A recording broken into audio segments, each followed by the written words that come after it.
नमस्कार, किस्से कहानियां में आपका स्वागत है। प्रस्तुत है मुंशी प्रेमचंद द्वारा लिखे उपन्यास गबन का भाग 5। दूसरे दिन सवेरे ही रमा ने रमेश बाबू के घर का रास्ता लिया। उनके यहाँ भी जन्माष्टमी में झांकी होती थी।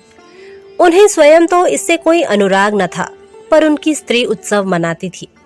उसी की यादगार में अब तक यह उत्सव मनाते जाते थे। रमा को देखकर बोले, आओ जी, रात क्यों नहीं आए? मगर यहाँ गरीबों के घर क्यों आते? सेठ जी की झांकी कैसे छोड़ देते? खूब बाहर रही होगी। रमानाथ ने कहा, आपकी सी सजावट तो न थी, हाँ और सालों से अच्छी थी। कई कत्थक और वेश्याएं भी आई थी। मैं तो चला आया था, मगर सुना रात भर गाना होता रहा। रमेश बाबू बोले, सेठ जी ने तो वचन दिया था कि वेश्याएं ना आने पावेंगी, फिर यह क्या किया? इन मूर्खों के हाथों हिंदू धर्म का सर्वनाश हो जाएगा। एक तो वेश्याओं का नाम यों भी बुरा, उस पर ठाकुर द्वारे में छी छी, ना जाने इन गधों को कब अकल आवेगी। रमानाथ ने कहा, वेश्याएं ना हो तो झांकी देखने जाए ही कौन? सभी तो आपकी तरह योगी और तपस्वी नहीं है। रमेश बाबू बोले, मेरा वश चले तो मैं कानून से यह दुराचार बंद करा दूं। खैर, फुर्सत हो तो आओ, एक आधा बाजी हो जाए। रमानाथ ने कहा, और आया किस लिए हूं? मगर आज आपको मेरे साथ जरा सर्राफ तक चलना पड़ेगा। यों कई बड़ी बड़ी कोठियों से मेरा परिचय है, मगर आपके रहने से कुछ और ही बात होगी। रमेश बाबू ने कहा, चलने को चला चलूं, मगर इस विषय में मैं बिल्कुल कोरा हूं। ना कोई चीज बनवाई, ना खरीदी। तुम्हें क्या कुछ लेना है? रमानाथ ने कहा, लेना देना क्या है, जरा भाव ताव देखूंगा। रमेश बाबू बोले, मालूम होता है घर में फटकार पड़ी है। रमानाथ ने कहा, जी बिल्कुल नहीं, वह तो जेवरों का नाम तक नहीं लेती। मैं कभी पूछता भी हूं तो मना करती है, लेकिन अपना कर्तव्य भी तो कुछ है। जब से गहने चोरी चले गए एक चीज भी नहीं बनी। रमेश बाबू बोले, मालूम होता है कमाने का ढंग आ गया। क्यों ना हो, कायस्थ के बच्चे हो। कितने रुपए जोड़ लिए? रमानाथ ने कहा, रुपए किसके पास हैं, वादे पर लूंगा। रमेश बाबू बोले, इस खप्त में ना पड़ो, जब तक रुपए हाथ में ना हो। बाजार की तरफ जाओ ही मत। गहनों से तो बुढ़े नई बीवियों का दिल खुश किया करते हैं। उन बेचारों के पास गहनों के सिवा होता ही क्या है? जवानों के लिए और बहुत से लटके हैं। यो मैं चाहूं तो 2-4 हजार का माल दिलवा सकता हूं, मगर भाई कर्ज की लत बुरी है। रमानाथ ने कहा, मैं 2-3 महीनों में सब रुपए चुका दूंगा। अगर मुझे इसका विश्वास न होता तो मैं जिक्र ही ना करता। रमेश बाबू बोले, तो 2-3 महीने और सब्र क्यों नहीं कर जाते? कर्ज से बड़ा पाप दूसरा नहीं, ना इससे बड़ी विपत्ति दूसरी है। जहां एक बार धड़का खुला कि तुम आए दिन सर्राफ की दुकान पर खड़े नजर आओगे। बुरा ना मानना, मैं जानता हूं तुम्हारी आमदनी अच्छी है, पर भविष्य के भरोसे पर और चाहे जो काम करो, लेकिन कर्ज कभी मत लो। गहनों का मर्ज ना जाने इस दरिद्र देश में कैसे फैल गया। जिन लोगों के भोजन का ठिकाना नहीं, वे भी गहनों के पीछे प्राण देते हैं। हर साल अरबों रुपए केवल सोना चांदी खरीदने में व्यय हो जाते हैं। संसार के और किसी देश में इन धातुओं की इतनी खपत नहीं, तो बात क्या है? उन्नत देशों में धन व्यापार में लगता है, जिससे लोगों की परवरिश होती है और धन बढ़ता है। यहाँ धन श्रृंगार में खर्च होता है। उसमें उन्नति और उपकार की जो 2 महान शक्तियां हैं, उन दोनों ही का अंत हो जाता है। बस यही समझ लो कि जिस देश के लोग जितने ही मूर्ख होंगे, वहाँ जेवरों का प्रचार भी उतना ही अधिक होगा। यहाँ तो खैर नाक कान छिदाकर ही रह जाते हैं, मगर कई ऐसे देश भी हैं जहाँ होठ छेद कर लोग गहने पहनते हैं। रमा ने कौतूहल से कहा, याद नहीं आता, पर शायद अफ्रीका हो। हमें यह सुनकर अचंभा होता है, लेकिन अन्य देश वालों के लिए नाक कान का छिदना कुछ कम अचंभे की बात न होगी। बुरा मर्ज है, बहुत ही बुरा। वह धन जो भोजन में खर्च होना चाहिए, बाल बच्चों का पेट काटकर गहनों की भेंट कर दिया जाता है। बच्चों को दूध ना मिले ना सही, घी की गंध तक उनकी नाक में ना पहुंचे ना सही, मेवों और फलों के दर्शन उन्हें ना हो, कोई परवाह नहीं। पर देवी जी गहने जरूर पहनेंगी और स्वामी जी गहने जरूर बनवाएंगे। 10-10, 20-20 रुपए पाने वाले क्लर्कों को देखता हूँ जो सड़ी हुई कोठरियों में पशु की भांति जीवन काटते हैं, जिन्हें सवेरे का जलपान तक मयस्सर नहीं होता। उन पर भी गहनों की सनक सवार रहती है। इस प्रथा से हमारा सर्वनाश होता जा रहा है। मैं तो कहता हूँ यह गुलामी पराधीनता से कहीं बढ़कर है। इसके कारण हमारा कितना आत्मिक, नैतिक, दैहिक, आर्थिक और धार्मिक पतन हो रहा है, इसका अनुमान ब्रह्मा भी नहीं कर सकते। रमानाथ ने कहा, मैं तो समझता हूँ ऐसा कोई भी देश नहीं जहाँ स्त्रियां गहने ना पहनती हो। क्या यूरोप में गहनों का रिवाज नहीं है? तो तुम्हारा देश यूरोप तो नहीं है। वहाँ के लोग धनी हैं। वह धन लुटाए उन्हें शोभा देता है। हम दरिद्र हैं। हमारी कमाई का एक पैसा भी फजूल ना खर्च होना चाहिए। रमेश बाबू इस वाद विवाद में शतरंज भूल गए। छुट्टी का दिन था ही। 2-4 मिलने वाले और आ गए। रमानाथ चुपके से खिसक आया। इस बहस में एक बात ऐसी थी जो उसके दिल में बैठ गई। उधार गहने लेने का विचार उसके मन से निकल गया। कहीं वह जल्दी रुपया ना चुका सका तो कितनी बड़ी बदनामी होगी। सर्राफ तक गया अवश्य, पर किसी दुकान में जाने का साहस ना हुआ। उसने निश्चय किया, अभी 3-4 महीने तक गहनों का नाम ना लूंगा। वह घर पहुंचा तो 9 बज गए थे। दयानाथ ने उसे देखा तो पूछा, आज सवेरे सवेरे कहाँ चले गए थे? रमानाथ ने कहा, जरा बड़े बाबू से मिलने गया था। दयानाथ बोले, घंटे आधा घंटे के लिए पुस्तकालय क्यों नहीं चले जाया करते? गपशप में दिन गंवा देते हो। अभी तुम्हारी पढ़ने लिखने की उम्र है। इम्तिहान ना सही, अपनी योग्यता तो बढ़ा सकते हो।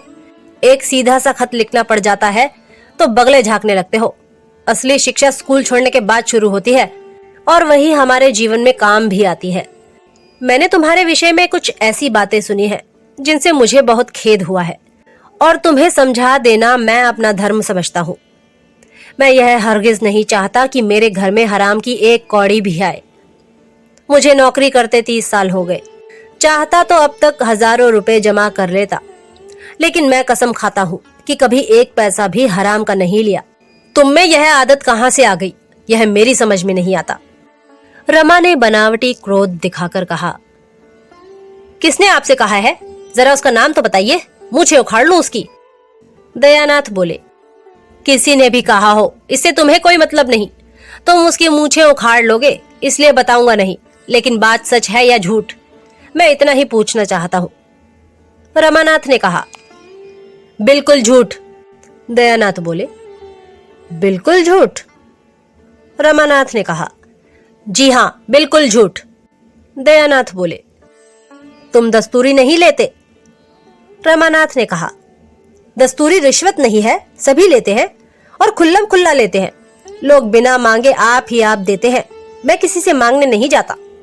दयानाथ बोले, सभी खुल्लम खुल्ला लेते हैं और लोग बिना मांगे देते हैं, इससे तो रिश्वत की बुराई कम नहीं हो जाती।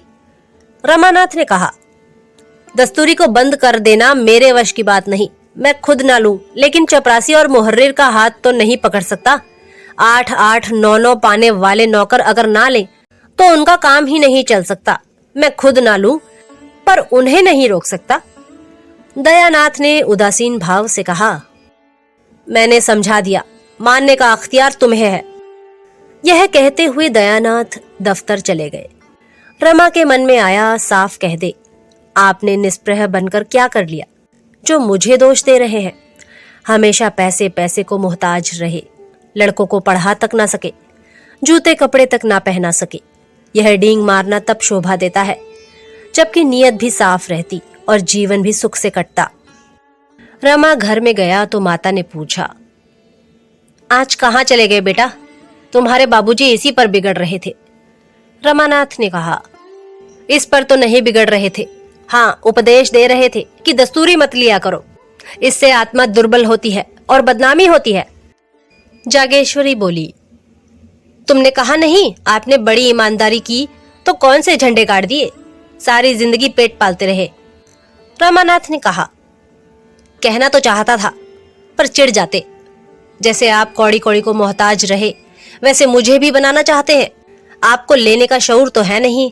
जब देखा कि यहाँ दाल नहीं गलती तो भगत बन गए। यहाँ ऐसे घोंघा बसंत नहीं है। बनियों से रुपए ऐंठने के लिए अक्ल चाहिए, दिल लगी नहीं है। जहाँ किसी ने भगत पान किया और मैं समझ गया बुद्धू है। लेने की तमीज नहीं, क्या करे बेचारा, किसी तरह आंसू तो पोंछे। जागेश्वरी ने कहा, बस बस यही बात है बेटा, जिसे लेना आवेगा वह जरूर लेगा। इन्हें तो बस घर में कानून बघारना आता है और किसी के सामने बात तो मुंह से निकलती नहीं। रुपए निकाल लेना तो मुश्किल है। रमा दफ्तर जाते समय ऊपर कपड़े पहनने गया तो जालपा ने उसे 3 लिफाफे डाक में छोड़ने के लिए दिए। इस वक्त उसने तीनों लिफाफे जेब में डाल लिए, लेकिन रास्ते में उन्हें खोलकर चिट्ठियां पढ़ने लगा। चिट्ठियां क्या थीं? विपत्ति और वेदना का करुण विलाप था, जो उसने अपनी तीनों सहेलियों को सुनाया था। तीनों का विषय एक ही था, केवल भावों का अंतर था। जिंदगी पहाड़ हो गई है, न रात को नींद आती है न दिन को आराम। पतिदेव को प्रसन्न करने के लिए कभी कभी हंस बोल लेती हूँ, पर दिल हमेशा रोया करता है। न किसी के घर जाती हूँ न किसी को मुंह दिखाती हूँ। ऐसा जान पड़ता है कि यह शोक मेरी जान ही लेकर छोड़ेगा। मुझसे वादे तो रोज किए जाते हैं, रुपए जमा हो रहे हैं, सुनार ठीक किया जा रहा है, डिजाइन तय किया जा रहा है, पर यह सब धोखा है और कुछ नहीं। रमा ने तीनों चिट्ठियां जेब में रख लीं। डाक खाना सामने से निकल गया, पर उसने उन्हें छोड़ा नहीं। यह अभी तक यही समझती है कि मैं इसे धोखा दे रहा हूँ। क्या करूं, कैसे विश्वास दिलाऊं? अगर अपना वश होता तो इसी वक्त आभूषणों के टोकरे भर भर जालपा के सामने रख देता। उसे किसी बड़े सर्राफ की दुकान पर ले जाकर कहता, तुम्हें जो जो चीजें लेनी हो ले लो। कितनी अपार वेदना है जिसने विश्वास का भी अपहरण कर लिया है। उसको आज उस चोट का सच्चा अनुभव हुआ जो उसने झूठी मर्यादा की रक्षा में उसे पहुंचाई थी। अगर वह जानता उस अभिनय का यह फल होगा तो कदाचित अपनी डींगों का पर्दा खोल देता। क्या ऐसी दशा में भी, जब जालपा इस शोक ताप से फूंकी जा रही थी, रमा को कर्ज लेने में संकोच करने की जगह थी? उसका हृदय कातर हो उठा। उसने पहली बार सच्चे हृदय से ईश्वर से याचना की, भगवान मुझे चाहे दंड देना, पर मेरी जालपा को मुझसे मत छीनना, इससे पहले मेरे प्राण हर लेना। उसके रोम रोम से आत्मध्वनि सी निकलने लगी, ईश्वर ईश्वर मेरी दीन दशा पर दया करो। लेकिन इसके साथ ही उसे जालपा पर क्रोध भी आ रहा था। जालपा ने क्यों मुझसे यह बात नहीं कही? मुझसे क्यों पर्दा रखा और मुझसे पर्दा रखकर अपनी सहेलियों से यह दुखड़ा रोया? बरामदे में माल तौला जा रहा था, मेज पर रुपए पैसे रखे जा रहे थे और रमा चिंता में डूबा हुआ था। किससे सलाह ले? उसने विवाह ही क्यों किया? सारा दोष उसका अपना था। जब वह घर की दशा जानता था तो क्यों उसने विवाह करने से इनकार नहीं कर दिया? आज उसका मन काम में नहीं लगता था। समय से पहले ही उठकर चला आया। जालपा ने उसे देखते ही पूछा, मेरी चिट्ठियां छोड़ तो नहीं दी? रमा ने बहाना किया, अरे इनकी तो याद ही नहीं रही, जेब में पड़ी रह गई। जालपा बोली, यह बहुत अच्छा हुआ, लाओ मुझे दे दो, अब ना भेजूंगी। रमानाथ ने कहा, क्यों, कल भेज दूंगा? जालपा बोली, नहीं अब मुझे भेजना ही नहीं है। कुछ ऐसी बातें लिख गई थी जो मुझे ना लिखनी चाहिए थी। अगर तुमने छोड़ दी होती तो मुझे दुख होता। मैंने तुम्हारी निंदा की थी। यह कहकर वह मुस्कुराई। रमानाथ ने कहा, जो बुरा है, दगाबाज है, धूर्त है, उसकी निंदा होनी ही चाहिए। जालपा ने व्यग्र होकर कहा, तुमने चिट्ठियां पढ़ ली क्या? रमा ने निसंकोच भाव से कहा, हाँ, यह कोई अक्षम्य अपराध है? जालपा कातर स्वर में बोली, तब तो तुम मुझसे बहुत नाराज होगे। आंसुओं के आवेग से जालपा की आवाज रुक गई। उसका सिर झुक गया और झुकी हुई आंखों से आंसुओं की बूंदें आंचल पर फिरने लगी। एक क्षण में उसने स्वर को संभाल कर कहा, मुझसे बड़ा भारी अपराध हुआ है, जो चाहे सजा दो, पर मुझसे अप्रसन्न मत हो। ईश्वर जानते हैं तुम्हारे जाने के बाद मुझे कितना दुख हुआ।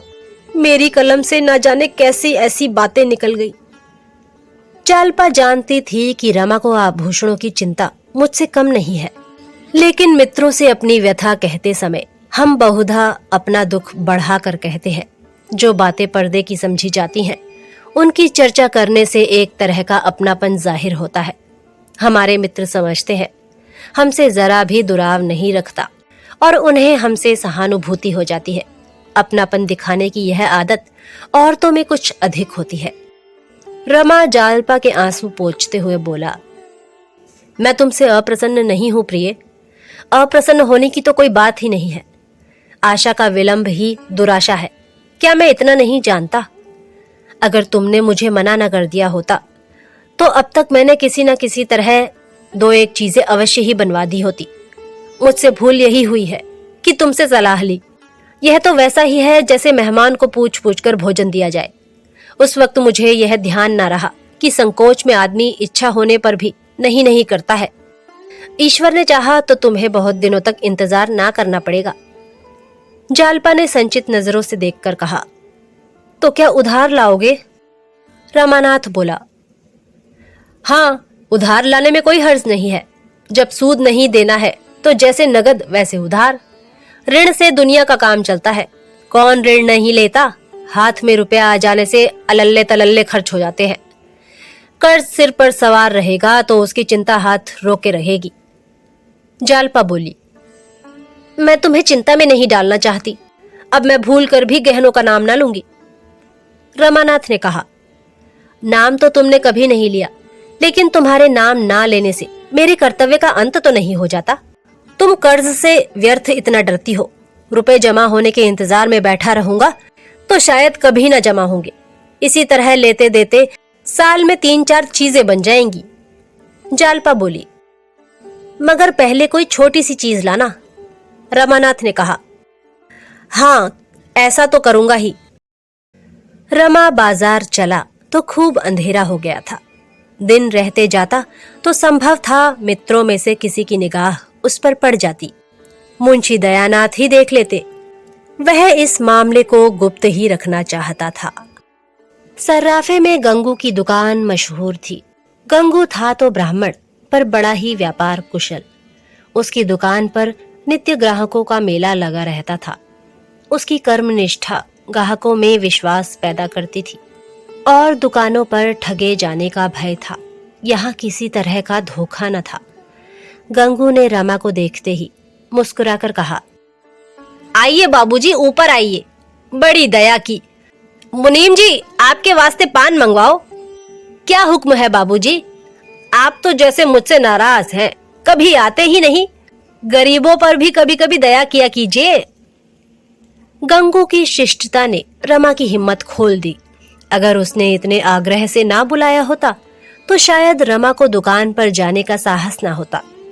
अपनी साख का उसे अभी तक अनुभव ना हुआ था। दुकान पर जाकर बोला, यहाँ हम जैसे मजदूरों का कहाँ गुजर है महाराज। गांठ में कुछ हो भी तो। गंगू ने कहा, यह आप क्या कहते हैं सरकार? आपकी दुकान है, जो चीज चाहिए ले जाइए। दाम आगे पीछे मिलते रहेंगे। हम लोग आदमी पहचानते हैं बाबू साहब, ऐसी बात नहीं है। धन्य भाग कि आप हमारी दुकान पर आए। तो दिखाऊं कोई जड़ाऊ चीज? कोई कंगन, कोई हार? अभी हाल ही में दिल्ली से माल आया है। रमानाथ ने कहा, कोई हल्के दामों का हार दिखाइए। गंगू ने कहा, यही कोई 700-800 तक। रमानाथ ने कहा, अजी नहीं, हद 400 तक। गंगू ने कहा, मैं आपको दोनों दिखाई देता हूँ, जो पसंद आवे ले लीजिएगा। हमारे यहाँ किसी तरह का दफल गसल नहीं है बाबू साहब, इसकी आप जरा भी चिंता ना करें। 5 बरस का लड़का हो या 100 बरस का बूढ़ा, सबके साथ एक बात रखते हैं। मालिक को भी एक दिन मुंह दिखाना है बाबू। संदूक सामने आया। गंगू ने हार निकाल निकाल कर दिखाने शुरू किए। रमा की आंखें खुल गई, जी लोटपोट हो गया। क्या सगाई थी! नगीनों की कितनी सुंदर सजावट, कैसे आफताब, उनकी चमक दीपक को मात करती थी। रमा ने सोच रखा था 100 रुपए से ज्यादा उधार ना लगाऊंगा, लेकिन 400 वाला हार आंखों में कुछ जंचता न था और जेब में 300 रुपए थे। सोचा, अगर यह हार ले गया और जालपा ने पसंद ना किया तो फायदा ही क्या। ऐसी चीज ले जाऊं कि वह देखते ही भड़क उठे। यह जड़ाऊ हार उसकी गर्दन में कितनी शोभा देगा। वह हार एक सहस्त्र मणिरंजित नजरों से उसके मन को खींचने लगा। वह अभिभूत होकर उसकी ओर ताक रहा था, पर मुंह से कुछ कहने का साहस न होता था। कहीं गंगू ने 300 रुपए उधार लगाने से इनकार कर दिया तो उसे कितना लज्जित होना पड़ेगा। गंगू ने उसके मन का संशय ताड़कर कहा, आपके लायक तो बाबूजी यही चीज है, अंधेर घर में रख दीजिए तो उजाला हो जाए। रमानाथ ने कहा, पसंद तो मुझे भी यही है, लेकिन मेरे पास कुल 300 रुपए है, यह समझ लीजिए। शर्म से रमा के मुंह पर लाली छा गई। वह धड़कते हुए हृदय से गंगू का मुंह देखने लगा।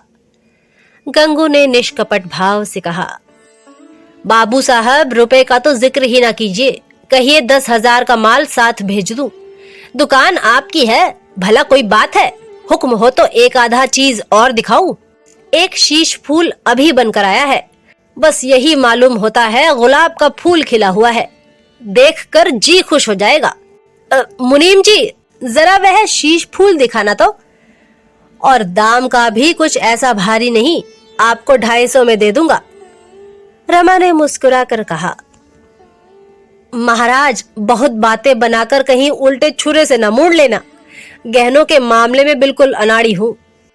गंगू बोला, ऐसा ना कहो बाबूजी, आप चीज ले जाइए, बाजार में दिखा लीजिए, अगर कोई 250 से कौड़ी कम में दे दे तो मैं मुफ्त दे दूंगा। शीश फूल आया। सचमुच गुलाब का फूल था, जिस पर हीरे की कलियां ओस की बूंदों के समान चमक रही थी। रमा की टकटकी बंध गई, मानो कोई अलौकिक वस्तु सामने आ गई हो। गंगू बोला, बाबूजी, 250 रुपए तो कारीगर के सगाई के इनाम है, यह एक चीज है।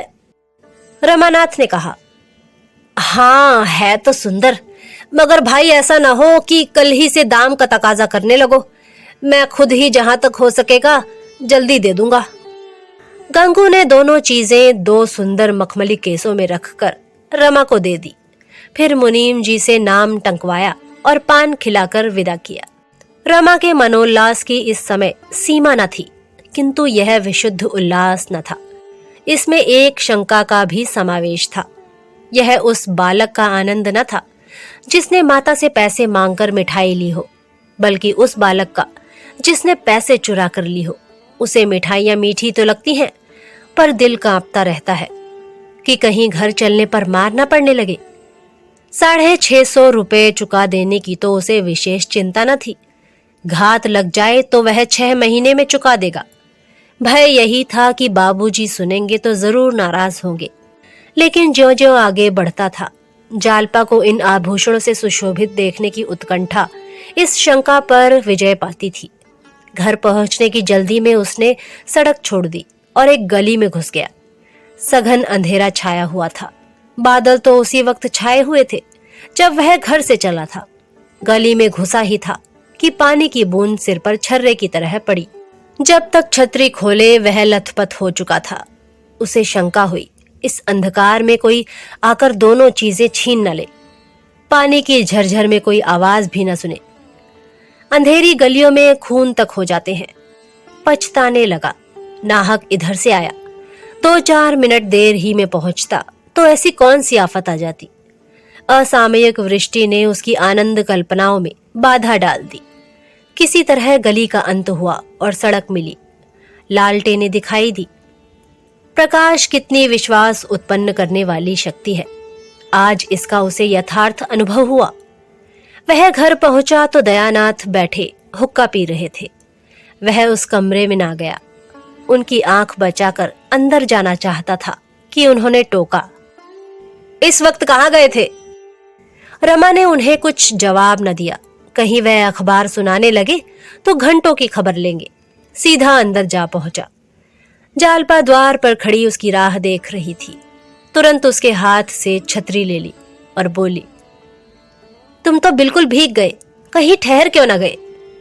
रमानाथ ने कहा, पानी का क्या ठिकाना, रात भर बरसता रहे। यह कहता हुआ रमा ऊपर चला गया। उसने समझा था जालपा भी पीछे पीछे आती होगी, पर वह नीचे बैठी अपनी देवरों से बातें कर रही थी, मानो उसे गहनों की याद ही नहीं है, जैसे वह बिल्कुल भूल गई है कि रमा सर्राफे से आया है। रमा ने कपड़े बदले और मन में झुंझलाता हुआ नीचे चला आया। उसी समय दयानाथ भोजन करने आ गए। सब लोग भोजन करने बैठ गए। जालपा ने जब्त तो किया था, पर इस उत्कंठा की दशा में आज उससे कुछ खाया न गया। जब वह ऊपर पहुंची तो रमा चारपाई पर लेटा हुआ था। उसे देखते ही कौतुक से बोला, आज सर्राफे का जाना तो व्यर्थ ही गया, हार कहीं तैयार ही न था, बनाने को कह आया हूं। जालपा की उत्साह से चमकती हुई मुख छवि मलिन पड़ गई। बोली, वह तो मैं पहले ही जानती थी, बनते बनते 5-6 महीने तो लग ही जाएंगे। रमानाथ ने कहा, नहीं जी, बहुत जल्द बना देगा, कसम खा रहा था। जालपा बोली, जब चाहे दे। उत्कंठा की चरम सीमा ही निराशा है। जालपा मुंह उधर कर लेटने ही जा रही थी कि रमा ने जोर से कह कहा मारा। जालपा चौंक पड़ी, समझ गई रमा ने शरारत की थी। मुस्कुराती हुई बोली, तुम भी बड़े नटखट हो, क्या लाए? रमानाथ ने कहा, कैसा चकमा दिया? जालपा बोली, यह तो मर्दों की आदत ही है, तुमने नई बात क्या की? जालपा दोनों आभूषणों को देखकर निहाल हो गई।